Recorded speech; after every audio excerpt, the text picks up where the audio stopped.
በአረብ ሀገር ቆይታዬ እስካሁን ድረስ ምን እንደሚያንገበግበኝና ምን እንደሚያቃጥለኝ ልንገራችሁ ጋይስ።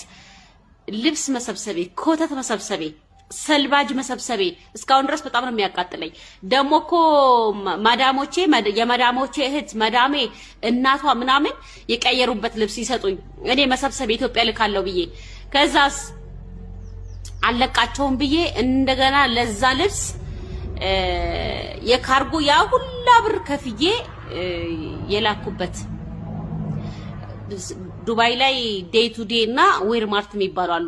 በቃ በትንንሽ ገንዘብ ነው የሚያማምር ልብሶች በትንንሽ ገንዘብ ነው የምትገዟቸው። ግን ኢትዮጵያ ሲገቡ አንዴ ከታጠቡ በኋላ በቃ ጥቅም የላቸውም። ወይ ይቀደዳሉ ወይ የሆነ ነገር ነው የሚሆኑት። ሞሎያ ነው የምታረጓቸው። የቤታችሁ ሞሎያ የምታረጉት አይጠቅምም። ውጪ የሚገዛ ልብስና ያንን የሰበሰብኩበት ገንዘብና ወደ ካርጎ የላኩበት ገንዘብ ምን አለ ወርቅ ገዝቼበት ቢሆን ይሄኔ እኮ ባለ ሀብት ነበርኩ ብዬ ራሴን እየወቀስኩ ነው ጋይስ።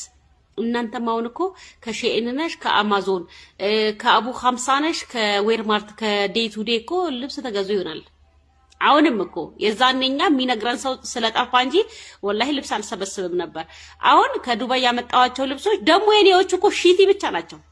ሺቲ በ100 ብር በ100 ድርሃም ወደ 6 7 እየሰበሰብኩ 3 4